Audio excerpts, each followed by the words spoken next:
bi sibiri barateke on fe Mali kono ya o kono ye lada ye sibiri o sibiri o ye donye domi lafiye bo donye ka damine ntene fuka se kunungo jumama kuna foni minu no fasirla nanyi laseli ke ola don kibaru keneka radio nyeta ya kanu ka don kibaru ya kulu belajili faranyon kan ola kuma bado ka do hun kibaru keren mi ni abe talike kibaru kulu kuma bawo kan minu no aye dugulabo o kuna foni ndo bita kulu lasi o donde biye kuna foni ye fenye femi atono de kabo kosobe kirangrani nyala Mali be daku min kan bi Mali ni kuna foni jonjon bere kuna foni jati kuna foni mi ni dalube ala kibaru ya minu mbeta sunko ka segesegeli ke ka jamana dembo kumbana Mali koron Mali tlebi Mali bani ani Mali baba Mali dembe je fan fe ka fe fo loye ube familiali soro kibaru ya minu na no be bo jamana marabaw yoro ka se jamana deuma no yere be bo jamana deum yoro ka fama segere Mali deum ka bo nyon kibaru ya kalama kumpan ka bo Mali deum yero domani nyonche o kuna foni de sigira nango mako don kibaru ga sibiri fe kibaru ya kerengereni o ye dogon kibaru ya yi radio munumbe no ye radio nyeta chanyo nye date se ka se abela jelema radio konoche konobugu radio manjura tuba nunu ye radio munu kabli radio nyeta daile la fuka se bima manjura be radio la radio dambe tuba radio dambe kiba radio befo international banankoro radio sininye sigi sigaso radio Kilinya Mopti radio Kodonso Kai radio Wagadugu Tuba radio Lafia Tumbuktu radio Kolomba Fana radio Coton Kuchala Yanfuila Kauka radio Jamajigi Kuchala radio Dambe Jumbu Jalani radio Yereko Nalebe 106 communes La Voix de Selengue radio La Voix de Selengue radio Daka Mopti radio Faso Kanu Banamba radio Badenya Banamba radio Benkan Kirwani radio Teria Nyena Sigaso radio Dambe Kremis Nalebe Yelimanefe radio Dambe Jafunu Kersinyane Nalebe Kaife radio Kamba FM Bajangara radio Jigia Kumakan Bla radio J Dugu Nalebe Beleko radio Briko Nalebe Sirakoro Kitafe Kafara Kaimara radio amba fo dugu minu ma ko maraka dugu o radio nunu belejele haka ja sankaw ka radio ni kosai na nanya kanu ka baranyo yake nano luye kafara nunu ka sibu kala kono na radio minu no lube jamana ko kan ina fo États-Unis maldeun siglendo yuto la radio do daile o radio fanabe o be radio nyeta ka kono funi nunu lasi malide minu sigimbe jien fan fe radio nyeta aye kono funi bla sigi do daile ni ambila soro lai ma ke jien fan fe usati la sa malide minu be l'Europe jamana kan ka damine Espagne no Europe dundai kata Italie kata Allemagne kasi France Europe dugu be ni be radio nyeta soro imana ke l'américain gu o sigi bayi ibe radio nyeta soro arabu jamana u fuka si chinois ni japonais ka jamana kan ibe radio nyeta soro dabo kun kele min be kuna foni na radio nyeta bolo we ka kuna foni bo segiw kono segi minnu baraw kono bara minnu da sualen do k'a kɛ fɛn min da yɛlɛlen do jamanadenw bɛ se ka bɔ kunpan na cogo min bi sibiri donya dɔgɔ furancɛ in kɔnɔ kibaruya minnu bɛ yen n'o ye jamanaw labɔ ni maa min b'a fɛ ka radio ɲɛtaa sɔrɔ internet san www.radioɲɛtaa.net bisibiri dunya na an baden cɛ muso maakɔrɔba ni denmisɛn k'a daminɛ an ka duguba kɔnɔ yan n'o ye Bamakɔ ye ka se Mali togoda dugu sigiyɔrɔ ninnu bɛɛ lajɛlen na Kayi, Kulukɔrɔ, Sikaso, Segu, Mopti, Gao, Tombouctou ani Kidal an baden cɛ ni muso maakɔrɔba ni denmisɛn a bɛɛ lajɛlen aw bisimila aw ka dɔgɔkun kibaruya kɛnɛ kan.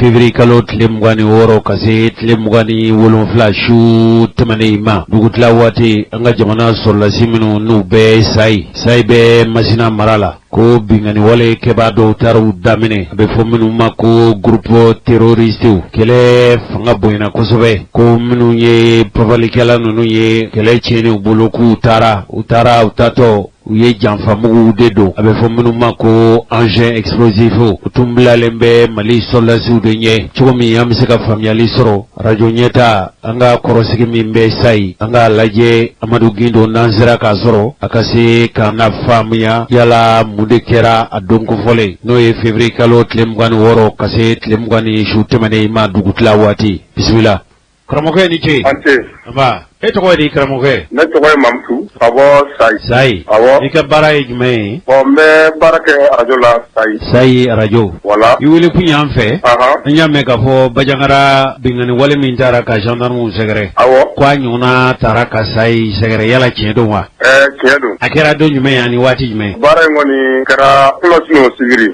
ka kunun kari la o tɛ voilà yala a kɛra cogo di baara in kɔni a kɛra waati min na kɛra su 1h30 tɛmɛnen misi 30 dugutila waati sufɛ ala y'a kɛ an kɔni dalen bɛ so kɔnɔ an bɛra an bɛ mugu kan mɛn ayiwa kɛ gendarmerie la yen tani an ka sɔn min an yɛrɛ fɛ ko gendarme bɛ mugu cira mais an nana ye k'a fɔ baara in tɛ o ye an y'a ko bingannikɛlaw nalen don ala y'a k'u nacogo la u tɛmɛ an ka maa dɔw yɔrɔ fɛ k'u nana ni mobili fila awɔ ani moto bon u nana dugu bagiyan fan fɛ min u sera sokɔrɔ dugu tilebin fan fɛ komi gendarme bɛ dugu tilebin fɛ quoi bon u nana don ma u sera gendarme u sera ma waati min na u y'u classé ɲɔgɔn mais u natɔla la mais mobili minnu u bɛ ka mobili minnu bɛ fari faga quoi ka moto ninnu fana fari faga bon ala y'a kɛ u nana se min na u y'u classement kɛ sɔgi bombarde daminɛ ten bon gendarme fana y'u jago cogo la u b'a ta ɲɛw ɲɛ kɔnɔ mɔsi gendarme ninnu kɔni na u ma se gendarmew la u ma se o la fiyewu jogini ma kɛ jogini foyi kɔni ma k'an fɛ yan foyi ma k'an kɔni fɛ yan gendarmew ma jogin bon gendarme kɔni maa si ma jogin olu yɛrɛw dun ka maa jogini ma sɔrɔ yen kɔfɛ bon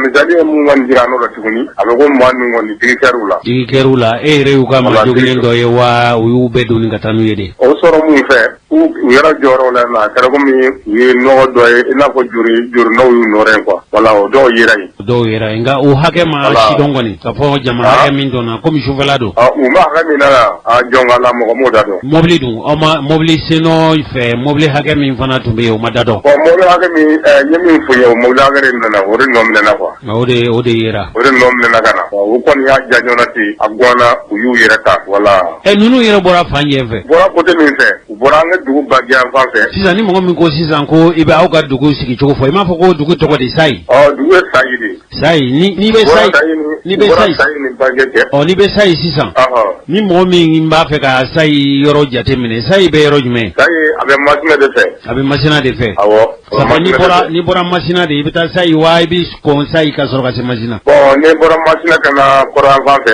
i bɛ tɛmɛ dugu dɔ sira kan ne kana se Sayi voilà gendarme kɔni ma sɔn u ka tiɲɛni kɛ yen fiyewu tiɲɛni foyi kɔni bɛ k'an gendarme ninnu kɔni fɛ yan tiɲɛni foyi kɔni bɛ k'u fɛ ninnu bolila u y'u kunda yɔrɔ min kan komi sufɛla don mɔgɔ ma aw ta sara dɔ voilà komi n y'a fɔ ye cogo min na mɔgɔ ninnu kɔni u bɔra bajiya fɛ nka a tɛgɛ ma kɔni sira in dɔnba olu b'u cɛra quoi parce que u donna ŋɛnɛ kɔnɔ fɛ bi don an ka foro kɔnɔnaw fɛ k'u bɛrɛbɛrɛ min na fo ka na se u kɛ ayiwa baarakɛyɔrɔ ninnu ma ayiwa u ye baara ne kɛ ten mais sisan u natɔ u bɔra Sayi bajiya bolo de fɛ u n'a se dugu dɔrɔn u y'u sara gendarmerie bɛ ayiwa dugu tile bolo fɛ u sara dɔgɔna bɔ o fan fɛ k'u janga du o yɔrɔ o ye kɛnɛba ye don dun yɔrɔ b'o cogo o yɔrɔ fɛ quoi. Nka min ye bin tɛnɛndon ye yala sayikaw hakili sigira wa an ka sɔrɔlasiw taara yen wa. Ma gɛnnikɛla wa. An ka jamana sɔrɔlasiw kɛ. An ka jamana sɔrɔlasiw wa. U ma kɛlɛ bolo wuli ka se sayi. A sera parce que a kelen na projet kɔnɔna na u y'aw ma gɛnni avion ye quoi.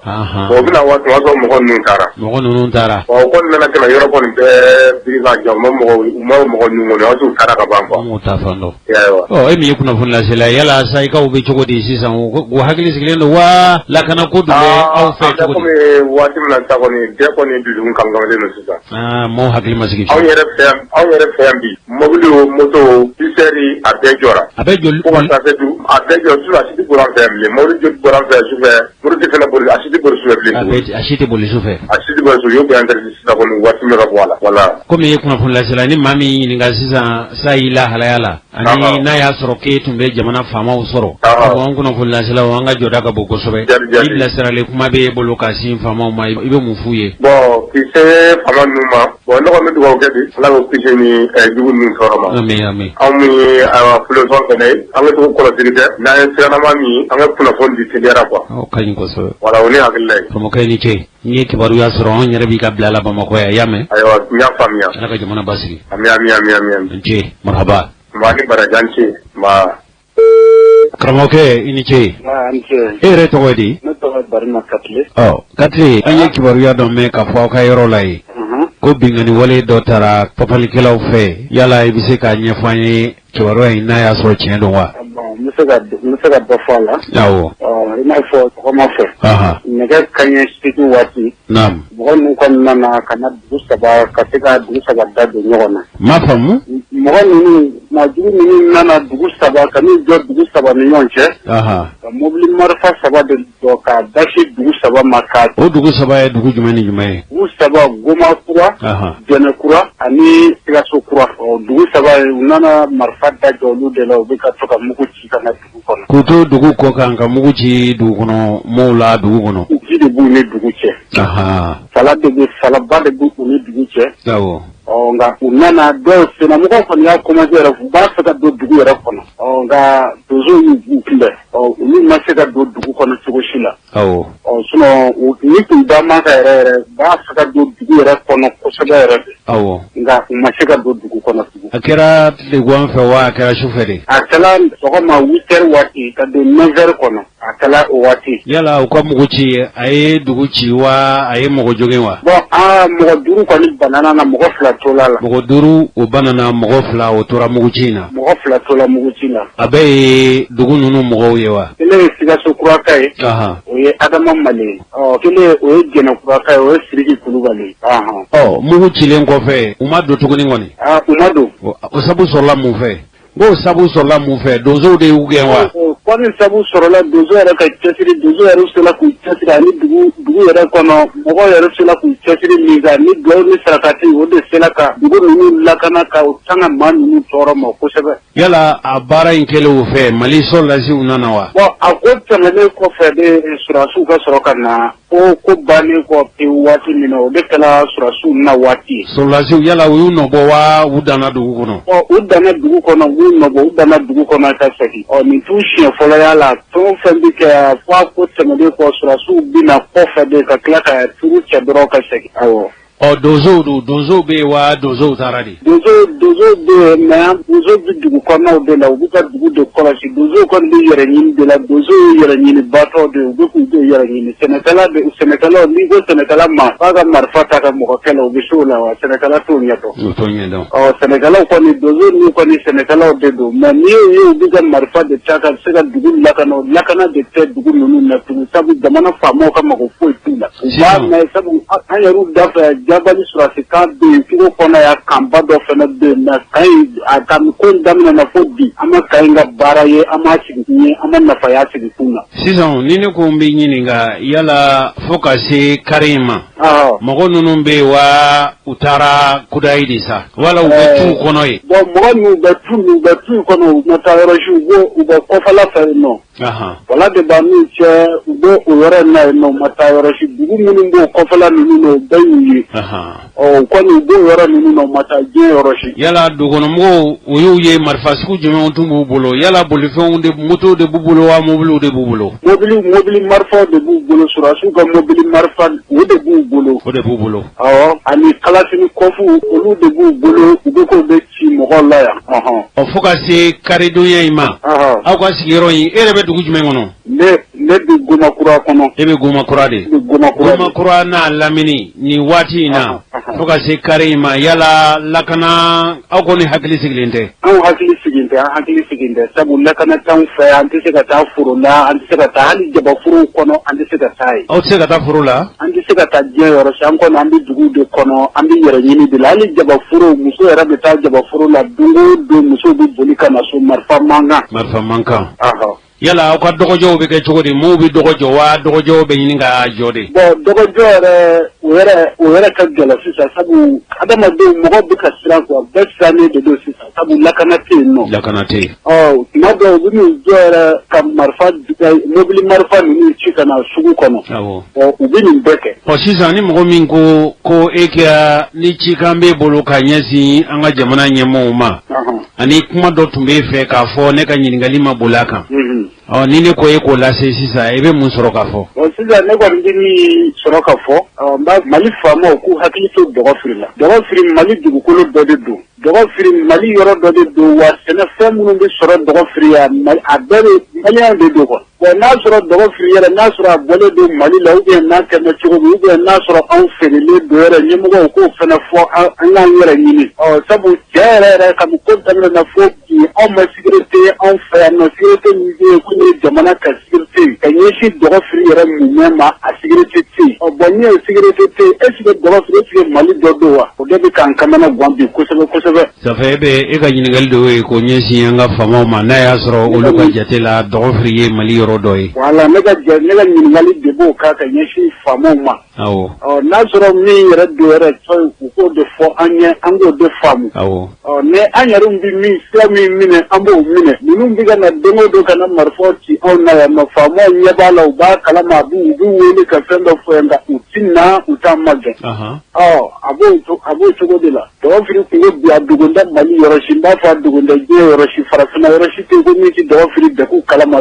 Nce nin dun ye sayi kibaruya ye ɲɔnɔ mara ye yɔrɔ min e ko nɔgɔya kɛra ye wa hali n'a tun y'a sɔrɔ wala hali n'a y'a sɔrɔ kɛ dɔgɔkun tɛmɛnen ko cɛfɔ ni kanbɛn ka marifaw bila ka bɛn ko la kabila minnu bɛ o yɔrɔ kofɔlen n'o ye fulaw ni bamananw ye sabu mɔgɔ caman marifatigi caman k'olu taara ka taa yɔrɔ caman daminɛ ɲɔnɔ mara la kɛrɛnkɛrɛnyana min ye dɔgɔfiri ye jabali sogolo gomakura kunnafoni jɔnjɔnw y'a jira k'a fɔ ko marifatigi dɔw k'olu bɛ a yɔrɔ la kɛlɛ yɛrɛ fanga bonyana nin tile damadama ninnu na ko gɛlɛyaw tan bɛ k'a yɔrɔ kofɔlen maaw sɛgɛrɛ k'a sɔrɔ sɛbɛn min bɛ yen n'a bɛ fɔ ma ko l'indépendant u ko ɲɔnɔ sigibaw a ko latigɛlaw a n'a maa sɔmilenw k'u ye an ka faamaw k'u ladɔnniya kɛrɛnkɛrɛnyana min ye sogolokaw ye k'a jira k'a fɔ marifatigi dɔw k'u kɛn bɛ ka u ka dagaw sigi ye hakililajiginna bɛɛ lajɛlen b'a kalama k'a fɔ ɲɔnɔ yɔrɔ caman bɛ yen a ka ca ni kalo caman ye bi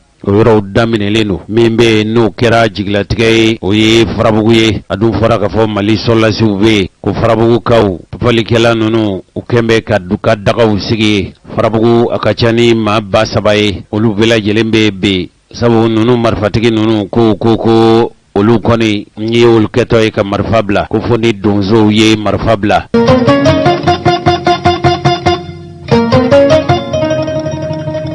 An balimaw kiri jalagili bondaso min bɛ yen n'a bɛ fɔ a ma ko chambre d'accusation de la cour d'appel tarata tɛmɛnen mars kalo tile 2 ko rajbaj ninnu u mɔgɔ 5 minnu n'u minɛlen don k'u tun b'a fɛ ka janfa wala k'u minɛ kun ye janfa labɛnni ye jamana marabaw kɔnɔ ani ka jamana mara basigi ka dankari o la o mɔgɔw la minnu bɛ yen n'o ye jamana marabolo ɲɛmɔgɔ kɔrɔ ye n'o ye Bubu Sise ani radio kumakɛla min bɛ yen n'a bɛ fɔ a ma ko Razbach kiri tigɛli kɛnɛ kan min ye Mohamed Fofana ye n'ale ye kiribulon ye n'o ye cour d'appel ye ka fara surunalonbaga minnu bɛ yen n'olu tun bɛ ka ninnu k'olu surunali don kiri la u nisɔndiyalen de bɔra sabu u yɛrɛ dama ni ɲɔgɔn cɛ u ye kiritigɛ de kɛ min ye Kasum Tapo ye k'ale dabali ma banko ye wa a ma bali ale la ale tun limaniyalen don k'a fɔ k'olu tun na wasa sɔrɔ nin kiri la wa u ka wasa sɔrɔ ko a kɛra ni Kasum Tapo ka wasa kuma ye a ɲininkali min kɛra mɔgɔw fɛ tuma bɛɛ lajɛlen na anw tun bɛ nin kuma in de fɔ k'a jira k'a fɔ kabini nin ko jujɔn ko ninnu minɛna ka sɔrɔ minɛkun tɛ u la dalu foyi t'a la k'u tun b'a fɛ ka jamana kiritigɛbaw k'olu da don ko de la ko nka ko a ma ɲɛ sɔrɔ fiyewu wa nɔminɛlen a dabilalen dama yɛrɛ tɛ ko ye hali jalakili minnu tun bɛ yen ani maa minnu minɛlen don n'u tun bɛ kaso la a jirala k'a fɔ sɛbɛnw ani u yɛrɛw dama ni ɲɔgɔn cɛ u y'a jira k'a fɔ ko ni maa duuru bɛɛ lajɛlen n'u nɔminɛlen don k'u ka bila ninnu tun minɛna jamana yɛrɛ a fanga kɔlɔsili ani a fanga tangani o cakɛ bondaso min bɛ yen n'a bɛ fɔ a ma ko service de renseignement décembre kalo fori waati o tun ye mɔgɔw minɛ mɔgɔ minnu ni Mohamed Yusuf Bacili b'a la n'u k'a ma ko Razbat ale ye maa ye maa min da tɛ maa si ka baara kɔnɔ wa a bɛ laseli kɛ radio so caman na kanubaw fanga ka bon bi kosɛbɛ a yɛrɛ bɛ kulu la kulu min n'u k'a ma collectif pour la défense de la République k'olu bɛ fara ɲɔgɔn kan ka faso makaran ka faso tanga ka faso lafasa Razbat ale de y'u ka ɲɛmɔgɔ ye olu yɛrɛ kulu ko jaabi min dira ko jaabi in diyara olu ye kosɛbɛ ko sariya fana ye jo segin olu ma kabini nin ko in jujɔn nin ye wasa ye olu bolo kabila a daminɛ don olu tun y'a jira k'a fɔ ŋaniya jugu dɔw de bɛ nin ko jukɔrɔ a tiɲɛ tɛ fɔ ye nin politiki janfa de sabu Razbat ye mɔgɔ ye mɔgɔ min a kɛn bɛ ka degun ta ka maa caman sɛgɛrɛ kabili jaabi in dira min Razbat fɛmɔw ye a yɛrɛ kelen tɛ nin ko la koyi sabu jamana yɛrɛ ale kelen tɛ nin ko la nka ale nɔminɛli ko ale ye lagosili ani mankutu tiɲɛ ni tɔgɔ tiɲɛ ani ka jamana maraba k'a degun a ka baara la n'o ye outrage ye o tun ye ale minɛ ka taa n'a ye Bamakɔ kasobonba la denmisɛnninw caman nɔfɛmɔgɔw b'o la n'o ye Usumani Ɲanbelew dɔ ye olu ko don kelen da kelen olu tun dan t'a la k'a fɔ Razbat ko a jalakila ni fɛn min ye ko a nɔ don yala olu bɛ se ka fanga firi cogo di marifa tɛ olu bolo tɛ soldasi ye wa soldasi t'u nɔfɛ n'i y'a mɛn k'a fɔ i bɛ fanga firi ni marifa de Razbat dun ye jamanaden gansan de ye mɔgɔw tun sigira ka makɔnɔni kɛ su kolen u ma labila ko jamana sariya ko ale fɛ ko ye min ye ko tile 3 de b'u bolo maa minnu ni u nɔminɛlen don kiritigɛbaw k'a fɔ k'u ma jɛ ni labilali ye o dun de bolo dalen don jamana sariya kɔlɔsilikɛla n'o ye procureur général ye Idrissa Arizo Mayiga ko a ye dantigɛli min kɛ ko a y'a jira k'a fɔ ale ma jɛ ni jamana kiritigɛbaw kiri in tigɛra ka jaabi min di jalakikɛbaw jalakili min kɛra kiribulon na ko jaabi min dira ko ale ma sɔn ni maa minɛlen ninnu ko u nɔminɛ kun ye fɛn min ye ko tun ye janfa de labɛn jamana marabaw kɔnɔ ani ka fara cɛnikɛlaw kan ani ka jamana mara ɲɛmɔgɔba ko o degun ka fɛn fɔ ye fɛn min ye lagosili kuma ye ani janfa ye nɔminɛlikɛlaw u ye ninnu jalaki fɛn min na ko atteinte à la sûreté intérieure de l'État ko ka dankari jamana kɔnɔna lakana na faso yɛrɛ basigi la ko ninnu ye jalakili jugu ye a kɛra i n'a fɔ kojugukɛlaw tun ye janfa dɔ de labɛn faso kɔnɔ ani ka wale dɔw ta minnu bɛ jamana ka baara lagosi ŋaniya o ŋaniya n'o taara furancɛ fanga ɲɛmɔgɔw fɛ o bɛ se ka lagosi cogo min wa u tun b'a fɛ ka sɔrɔdasi dɔw sigi fanga na ka lagosili ta ka furancɛ fanga in sɛgɛrɛ furancɛ fanga min sigira sɔrɔdasiw fɛ u kalo tɛmɛnen minnu bɛ yen n'olu ye Ibrahim Bokar Keita ka fanga minnu y'a parun ko sigi n'a ye Razbat nɔfɛmɔgɔw olu tun bɛ kiribulon da la dongo o tun bɛ makɔnɔ na ko Razbat bɛ se ka bila cogo min komi a ma bila seereya minnu sɔrɔla kasobon da la n'o ye Bamakɔ kasobonba ye kunna sini ko o filɛ nin depuis le 21 décembre an bɛ nin kɛlɛ la ka sababu kɛ Tara Razbat min a fɛ le 21 décembre sécurité d'État mɔgɔw o don an tun ma se k'a dɔn kun min kama a minɛna le lendemain mardi an y'a mɛn ko mɔgɔ wɛrɛw minɛna ka fara kan an y'a sɛgɛsɛgɛ u ko ko bon k'u minɛna ka sababu kɛ k'u tun bɛ fɛ ka jamana déstabiliser an ye action caman mené dans ce sens là an ye conférence de presse kɛ an ye caravane kɛ an ye action wɛrɛw kɛ tract dilan ni fitini affiche caman an y'olu fɛn k'u bila cari dugu kɔnɔ donc avocat yɛrɛ fana ka niveau la olu tun ye conférence de presse kɛ k'a jira k'a fɔ le dossier est vide u y'o kuma fɔ Kassim Tapo yɛrɛ y'a fɔ a ko sécurité d'État da ka don mɔgɔ minɛ la u ka baara tɛ mɔgɔ minɛ ye u kan ka renseignement de ɲini k'a bila à la disposition de la justice donc procédure tɔ kan ka kɛ cogo justice b'a kɛ ten kɔfɛ ko ka ninnu nɔ bila kɛlen k'o fɔ o ye liberté provisoire fɔlɔ don o rejetera kɔfɛ o tilala ka filanan don fana commune 3 tribunal niveau la o fana rejetera o de rejetelen kɔfɛ sisan ko mɔgɔ minnu nɔ minɛlen don k'u ma foyi kɛ procédure ni main ka la poubelle kɔnɔ mɔgɔ minnu nɔ minɛna fana ko k'u labɔ kaso la k'u ka denbaya sɛgɛrɛ donc ale kɛlen k'o kɛ a ye délibéré bila mardi min tɛmɛna o mardi an bɛɛ yɛrɛ kɔni tun hakili la k'a fɔ an bɛ taa dɔrɔn juge au siège b'a décider k'a fɔ bon voilà avocat général min fɔ o don a ye taa ninnu labilala a bɛ nɔti kɛ k'a di an bɛna ninnu nɔfɛ kaso la lité k'a fɔ k'i bɛ dossier tranché o instance la ye tuguni ko de kama k'u y'a rabattu k'a bila ni mardi la k'an ye mɔgɔw kunnafoni an ko problème t'a la tout le temps on de b'a clamer k'a fɔ nous avons confiance à la justice mardi man jan an k'o maa kɔnɔ ni min bɔra la sur la base de cela n'an bɛ min kɛ an b'o dɔn cogoya de la an ye ɲɔgɔn sɔrɔ cour d'appel la bon mɔgɔ min ye avocat régional la remplacé ni o ye Banjugu ye Jawara il était à la commune 3 procureur kun do ye ale de avocat général remplacé donc débat dayɛlɛla o ba débat dayɛlɛlen o tilalen an ka avocat bɔra an n'u masala la o ko vraiment kunnafoni ɲumanw sɔrɔla k'a sababu kɛ ko Banjugu yɛrɛ ye kumaw fɔ bi min yɛrɛ ka girini alu nanpe ka kumaw ye k'a jira k'a fɔ ko ka procédure annulée ani ka mandat de dépôt levé mais il est allé plus loin k'a fɔ ko non sécurité d'état yɛrɛ ye min kɛ u ka baara tɛ k'a essayer ka justice ka mission ka empiétiner c'est pas la peine mɔgɔw ka taa so a bɛɛ bɛ ban bi donc on est resté an bɔra an y'o misa kunnafoni di mɔgɔw ma an tora cour d'appel la yen nɔ 1h30 minutes après débat fɛngɛ tugun mɔgɔw donna à huis clos décision bɔra donc décision bɔlen Kassim Tapo nana kana information di mɔgɔw ma na information di a ko bon ko ko Jawara ye min fɔ o de bɔra ka valider sisan par les juges officiels donc ce qui sous-entend procédure bɛ annulée wa fana ninnu fana u bɛ nɔ bila cogoya de la anw bɔra yen nɔ k'anw ɲɛsin kasobonba ma an bɛ ka makɔnɔni kɛ parce que déjà avocat kan ka na ni note ye u bɛna min di kasobonba la yan nɔ sur la base de laquelle ninnu bɛ sɔrɔ ka donc an bɛ kasobonba da la yan nɔ an bɛ k'olu de makɔnɔ fo n'a kɛra ko wɛrɛ ye tuguni sinon nin procédure kɔni sa nin procédure datugura ka ban c'est fini parce que déjà la cour d'appel s'est prononcée sur le dossier a kuma banna an balimaw nin tun ye Boubacar Yarkou ye ale de ye kuluni ni ɲɛw ɲɛfɔ aw ɲɛ n'o ye collectif pour la défense de la république n'o ye CDR ye o CDR ni Razbachi ye olu ka dantigɛlikɛla ye ale tun ye nin de fɔ sabu ŋaniya minnu dara a tun kɛra sabu ye olu yɛrɛw ka fɔcogo la ko jamana bɛna da jamana sariya la i n'a fɔ u yɛrɛ y'a jira cogo min ko kiiritigɛbaw ni sariyatigiw olu ni jamana marabaw tɛ ji min filen kelen na ko sabu ni sɛbɛn in na ko fɛn min fɔra ko de ye sariya ye mɔgɔ ko nin t'a dɔn hali bi a ko ma ɲɛdɔn yala kun jumɛn y'a to ninnu sera ka nin bɛɛ lajɛlen kɛ kaso la ka sɔrɔ a ka ca ni kalo 2 ye k'o kɛ kasola don ye ka sɔrɔ dalun ma sɔrɔ a la o tile gɔnfɛla kelen de sa maaw caman taara ka t'u jɔ kasobonba da la u tun limaniyanen don k'a fɔ ko min ye Razbachi ye ko a yamaruyali min dira kiiritigɛbaw fɛ k'a ka bila o maa minnu taara olu taara u nisɔndiyalen don yala mun de y'a kɛ Razbachi ninnu ma bila kunnafoni jɔnjɔn dɔw y'a jira k'a fɔ yamaruya sɛbɛn min n'o kan ka di sariya tigɛbaw fɛ min b'a to Razbachi bi bila hali n'a y'a sɔrɔ kiiritigɛbaw n'o ye cour d'appel ye olu tun y'a fɔ k'a fɔ a ka bila sabu olu ye yamaruya di k'a fɔ ka bila yala o furancɛ de la o ye kiirikura boloda wa a ko maa kɛ cogo o cogo ko sariyatigi dɔ y'a jira n'o ye procureur dɔ ye sɛbɛn de y'a fɔ nin fɔcogo la ko fa tɛ maa si la k'a fɔ k'u ka nin sɛbɛn in bila nin bila cogo la tan ka sɔrɔ kiiritigɛbaw dun ye ninnu labilali kofɔ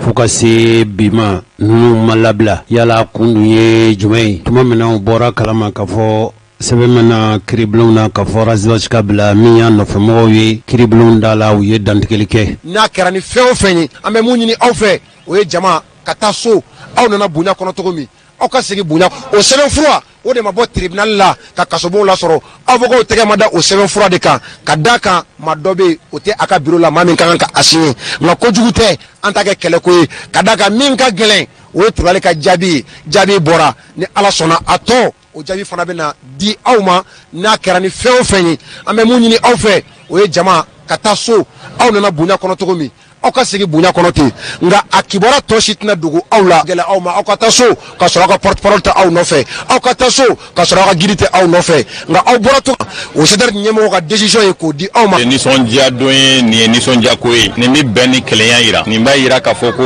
wagati dɔ sera an ka ɲɛsin kosɛbɛ ma jamana justice a taabolo ma ɲi bɛɛ b'o dɔn mais juge dɔw bɛ yen olu kan ka fo justice fana kan ka encourager ka ni ɲɔgɔnna baara wɛrɛw kɛ ka jamanadenw kunna wolo n'a fɔra ko mɔgɔ dɔw sirannen don dɔw jɔrɔlen don kumakan dɔrɔn ɲɛ ka wuli ko mɔgɔ ye coup d'état kɛ mɔgɔ minnu t'a lafgarde ye hali bere t'u bolo kuma tɛ marifa ma k'u bila kaso la ten an y'a ye k'a fɔ ko u caman ni anw tɛ hakilina kelen ye mais injustice mana bɔ côté o côté fɛ an bi jɛ k'a kɛlɛ kɛ il faut que malien jeunes an k'an bolo di ɲɔgɔn ma problème min bi jamana in kɔnɔ an k'a souligner solution min bi sɔrɔ la an k'o ɲini n'an tora sigilen tɛ nimisa barika bi bonya ka tɛmɛ nin bɛɛ kan an ka mɔgɔ ko bila an ka ɲɛsin kosɛbɛ ma an k'an tɛgɛ di ɲɔgɔn ma min ka gɛlɛ o kɛra ka ban comme tɔw y'a fɔ cogo min min ka gɛlɛ o fɔra ka ban min ka gɛlɛ o kɛra maintenant a tɔ min bɛ yen an k'o observer k'o lajɛ ni ala jɛra n'a ye nin ye ko in bannen de jamana in bi taa ɲɛ wa ni ala sɔnna ma mali bɛ bɔ nin taabolo in na. nin tun ye Razbach a nɔfɛmɔgɔ minnu n'olu tun miirila k'a fɔ n'u taara kiribulon na sɛbɛn b'u sɔrɔ ye min b'a jira k'a fɔ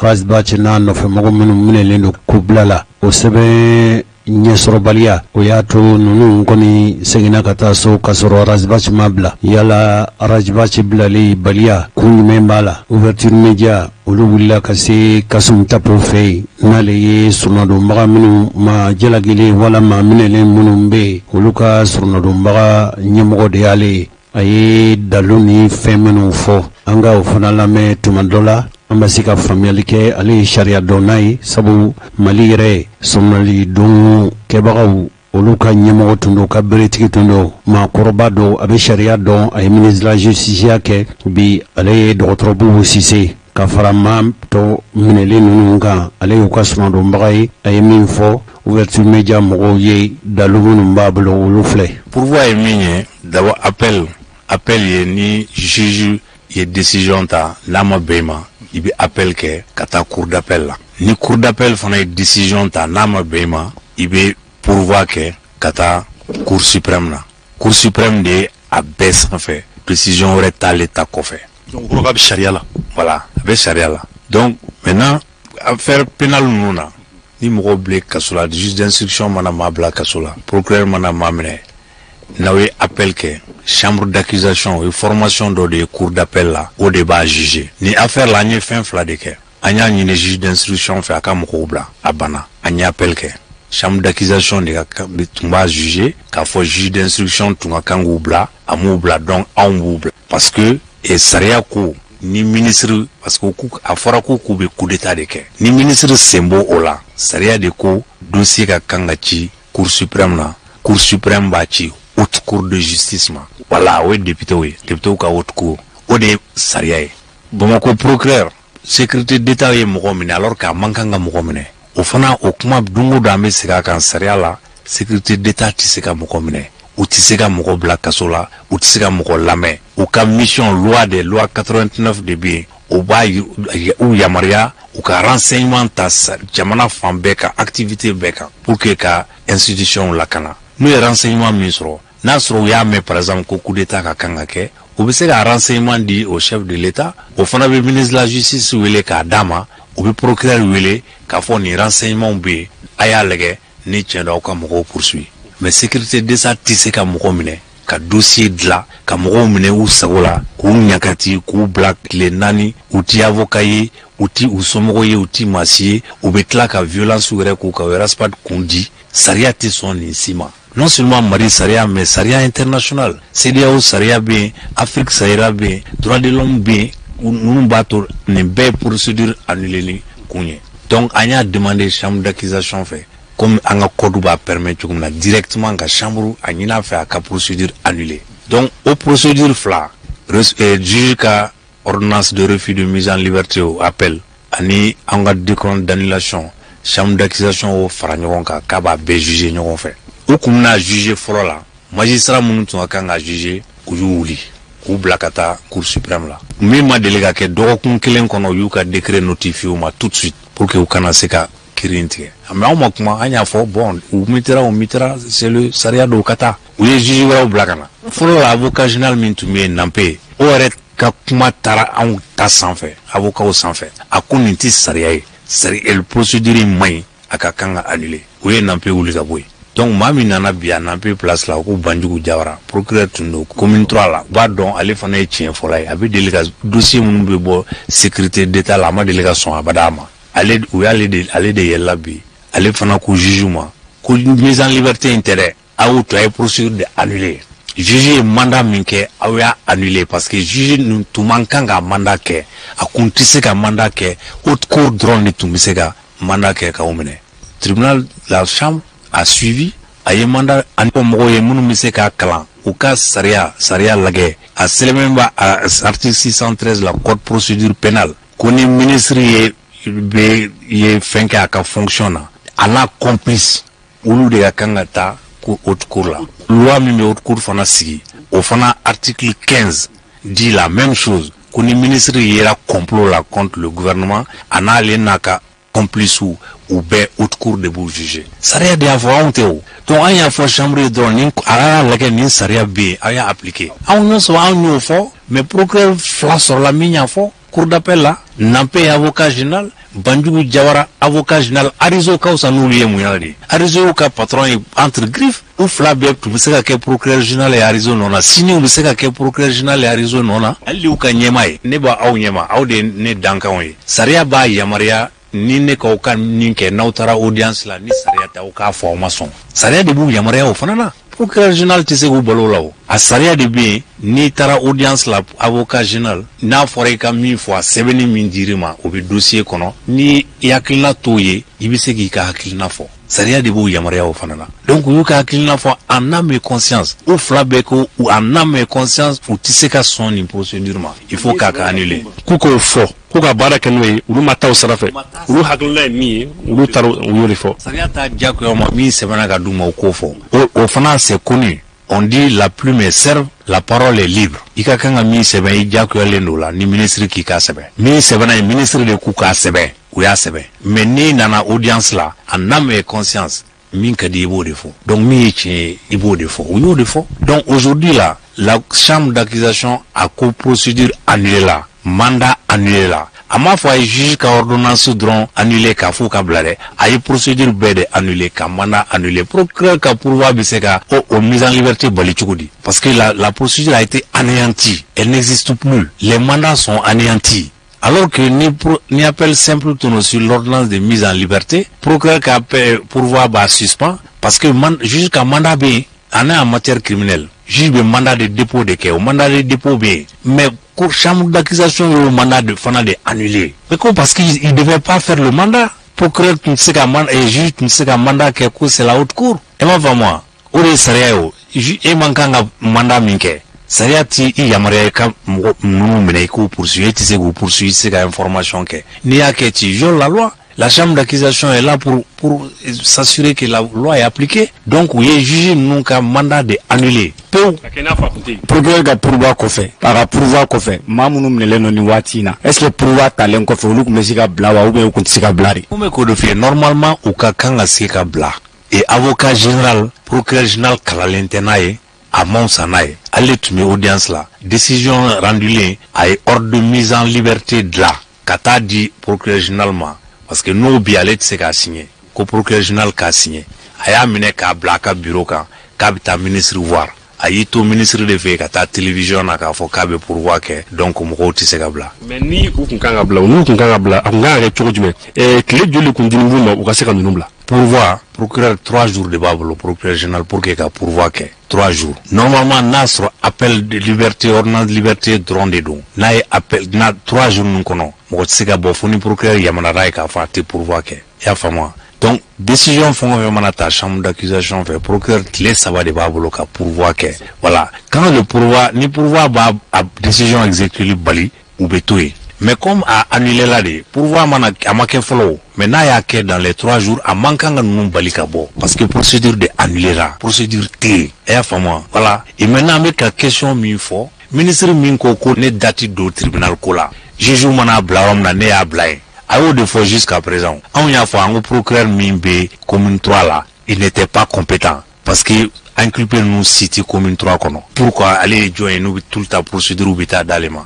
Il est le pôle économique et coup d'état ni pôle économique be fanglia. Anya faut donc dossier d'Iramade pour qu'à kani barake. Et puis après, il faut un ministre de Afakake. On demande de là parce que le ministre a toujours dit que aller dati don et justice là. Ale baka ale bi kusaria ko abijiju ko nu ya ke chuchu ale ti instruction sidi be bina e pourvoi ke na ko ka pourvoi ke abise ka fotuninka adate sariala ka date moi ira la ka ko ministre do mbo ira nga me ko de foye nga ministre ay fenge de tout et aka avocat général to cour d'appel la capital département na et puis nga me malid là on le sait à travers département na tout aduna remna bora remna amba bedon a y'i to yen ka taa hors terme la ka taa fɛngɛ enregistrer. Donc a man k'o kɛ. Ka ministre ka fɛn ta a ka kan ka ministre ka hakilina ta kɛ. Ça c'est normal. Mais ce qui n'est pas normal a ka ban ka mɔgɔw bila a commencé à ka taa ministre yɛrɛ hakilina ta o la. A bɛ ordre de mise en liberté signé. Il a 3 jours pour faire le pourvoi. Après, il va faire ministre un pourvoi qui est en Ganake. Mais l'ordre de mise en liberté, ça c'est la loi. Le ministre ne peut pas l'empêcher d'appliquer la loi. Mais elle est boulot mouna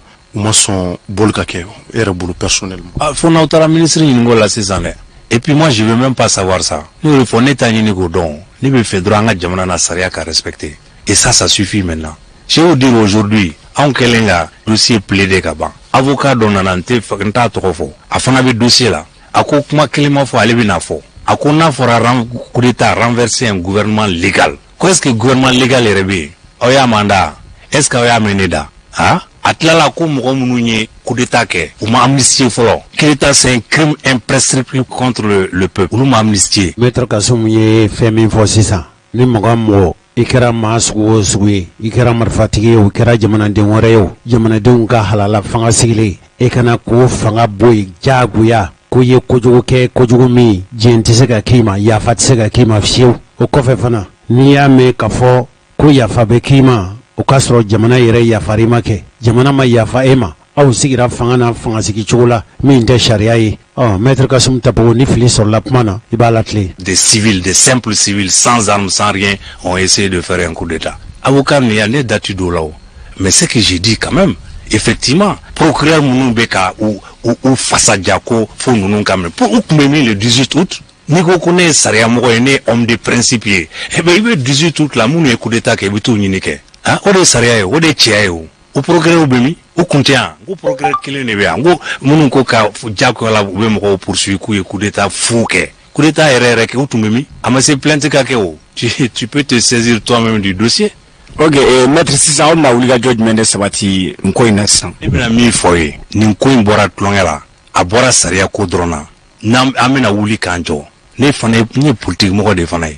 Ma songa jusqu'à présent, ma songa politique mélangée, ni feina. Ya famaya, unana neka sotia, kanga kabineti, parce que j'étais ministre, parce que j'avais dit d'appliquer la loi. Amakea, anga sabali quoi, anga sabali. Ambe malien de ou. Meka, j'étais en train de voir tout de suite Chouala Baya, un des religieux, c'est chef religieux. Il a parfaitement raison. Antisaka Sigan Lageton. Il appelle lancer politique Moko Bema, Beka Ouli maintenant, Beka Nyogomena, Sero Rod là, dans sa go de Bekake. Et puis n'est à force sur la Soudé. Parce qu'il n'y a pas procureur général, on est ministre de la justice, ma cité n'est black en une procédure que personne. Je l'ai dit au procureur général, m'a connu ministre. On est à forme, on a un dossier poursuivi vide. Donc, maman fouille au Beka ou elle est sago de quai. Je dirais même pas qu'elle sera sous l'eau. Koura ou bas fait. Ou faut là qu'à Mourominka Baratien ou Sekou Traoré, qui était un jeune ministre secrétaire général, ou qu'on va placer de neuf, ou Yasro. Maintenant, Demsen Tom Noubier, directeur de la GFO, PMU, receveur.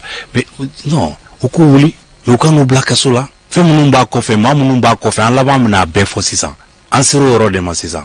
Mais évidemment, quand me doit me malide là, anti-malide là, moi j'ai pas voulu me mettre à ce niveau-là.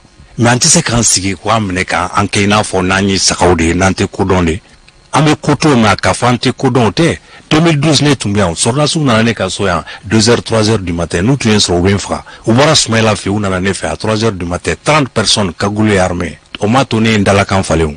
J'ai dit, j'étais contre le coup d'état et je n'ai pas varié d'un pouce. Aujourd'hui même, le général Sanogo m'a appelé Bi pour me féliciter de la décision qu'on a obtenue. Le général Sanogo, Amadou Aya Sanogo, qui m'avait demandé aussi de le défendre. Je ne l'ai pas fait pour des raisons propres. Mais arrêtons là.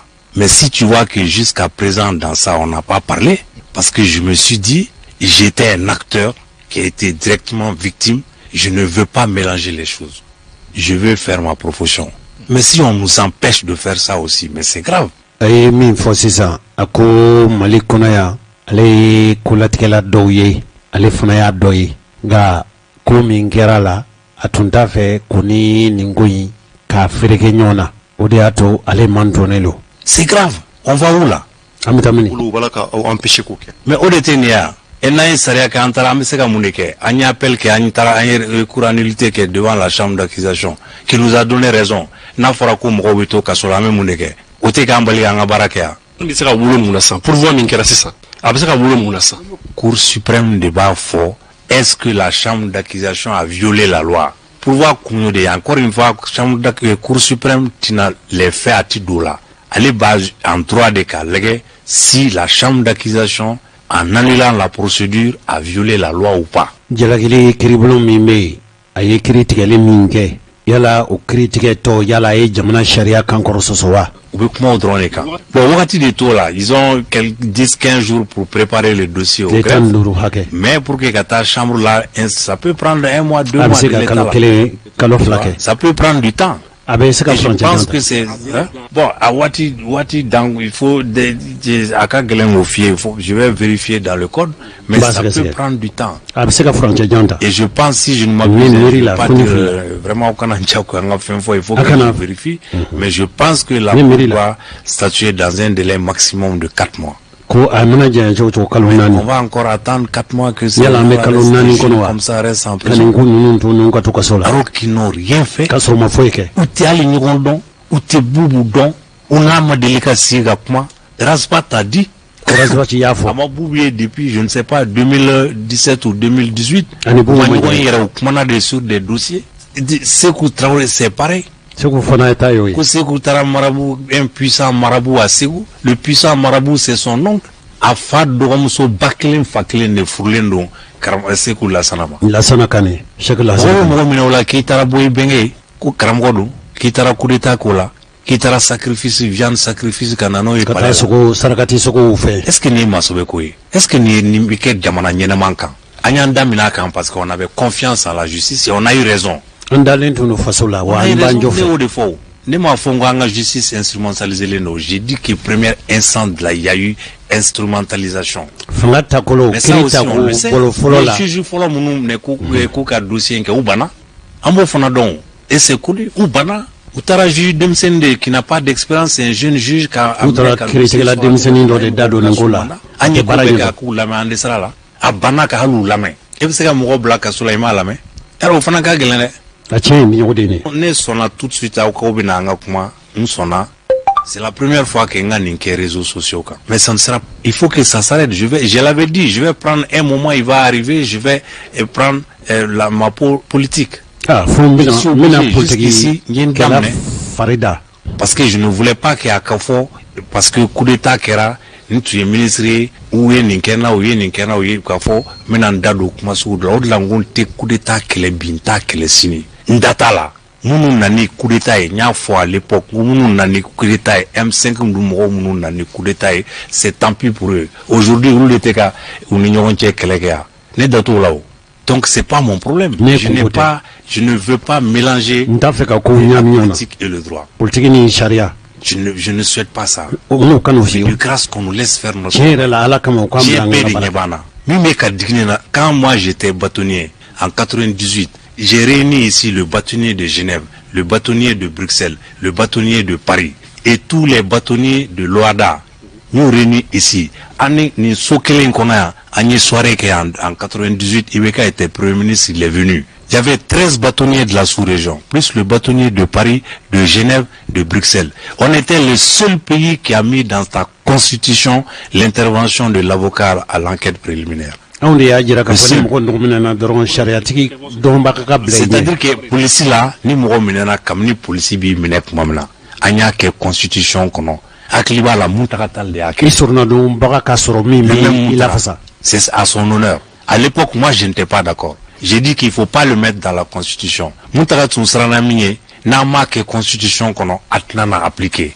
Mais à la constitution qu'on a bral samé katamaka, imana mine miniti mina, tu as le droit d'appeler un avocat. La police ou la gendarmerie oblige nous y mine qu'à fier ni fait qu'avocat consulter. Et nous marquons avec procédure annulée. Nous y mine qu'à temer 48 heures quand procureur quelqu'un a prorogé 24 heures. Nous temer avec procédure annulée. Nous temer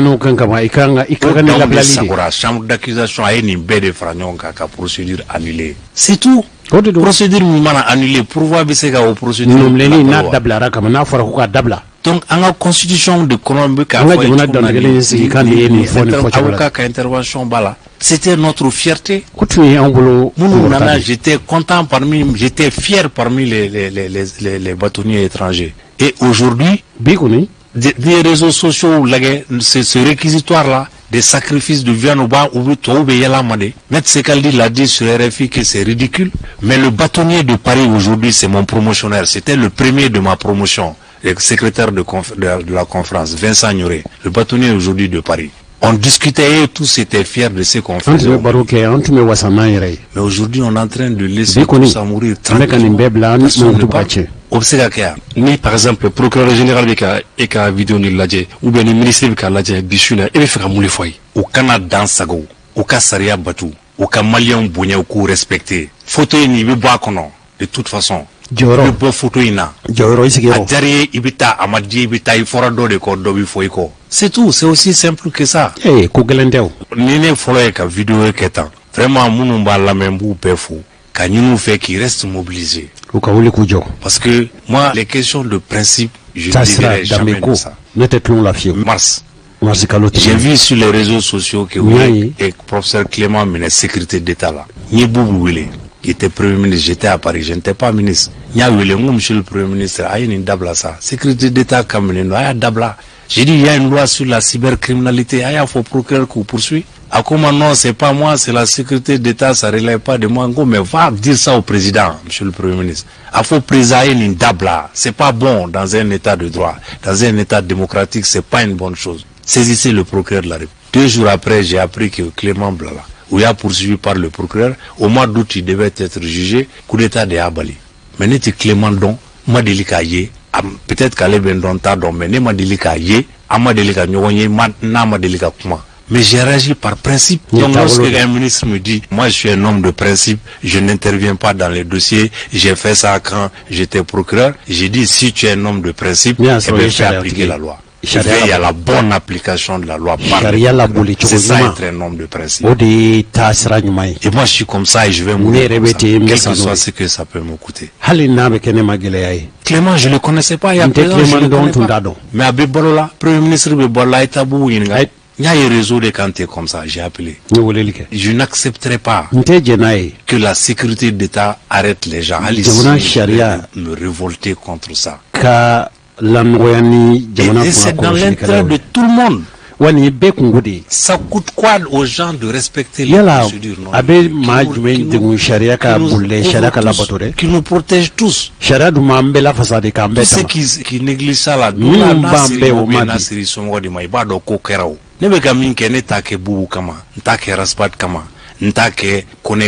je le fais pour les principes. Et il faut qu'on arrive à respecter les principes dans l'intérêt de tout le monde. Donc vraiment, on n'a pas besoin de ça aujourd'hui. On n'a pas besoin de ça. Ne moko wile a foranyana ko Rasbat kamoko be prison dala ni moko chuma ko wile ngo ka sabay sabali ay taso ayato am procureur be kuma sinintuni. Mais ça suffit. Hein? Ça suffit. Neto moué mou blagana ne maneti mou chi mou mo. Moué mou mounou menena parce que ils ont enfreint la loi, on les a arrêtés. Les blagatanga et meblutia. Mais j'ai dit qu'il faut respecter. Il faut rester à la loi. Tout le monde. La Nino Sabati, vraiment là comme Malija, la Nino. Amalmao, Nintuye, Maître Kasum Tapoye, Maître Kasum Tapo, Area Fochogome, Aye, Sonal Doni, Noye, Avokaya, Ayaklanke, Francide, Momumbe, Francibi, Nolube, Kiri Jalatike, Franci, Munumbala be, Ale Nui, Flagnon de Ube, Kalanke Yongofe, Halinaya Sorokafo, Atuniras Bachitebe. Airekote kwa beni mbara inke kasabuke alika barado watasra do sharia matrafali sharia la botoli sharia la walili jamana kono abato tononiteke beka buli sharia kono jamana niya meka fu ankura sigila sigiro kelena dande bebela hake de bebebolo no matrafara ate foi ke mali fo basigi ni lafia ayi min soro ka fo aw yeras bachkola o tuyini folo nga an bɛ min berefelatigɛ di ni kuma ninnu lakali cogo la fiɲɛ sɔrɔla an ka kuma na o ko a yɛrɛ k'an wele ouverture media de taara an ɲini ka anw ye kibaruya in sɔrɔ bɔlɔlɔ sanfɛ cogo min cɛkɔrɔba ni musokɔrɔbaw aw fana bɛ se ka faamuyali sɔrɔ o de y'a to an y'a lajɛ k'a ka kuma lase Razbachi ko in na fanga firi ŋaniya minnu n'a fɔra k'a fɔ o taara Razbachi ni jamana marabolo ɲɛmɔgɔ kɔrɔ n'o ye dɔgɔtɔrɔbu Wisise u nɔ minɛlen don aw minnu ye cɛkɔrɔba ni musokɔrɔbaw ye a ka se ka bɔ kibaruya joona k'a taa sunkɔrɔ sabu ale y'u ka sɔrɔnɔdonbagaw ka ɲɛmɔgɔ de wa ni fili sɔrɔla kuma na n'a y'an wele an b'a latilen inshallah.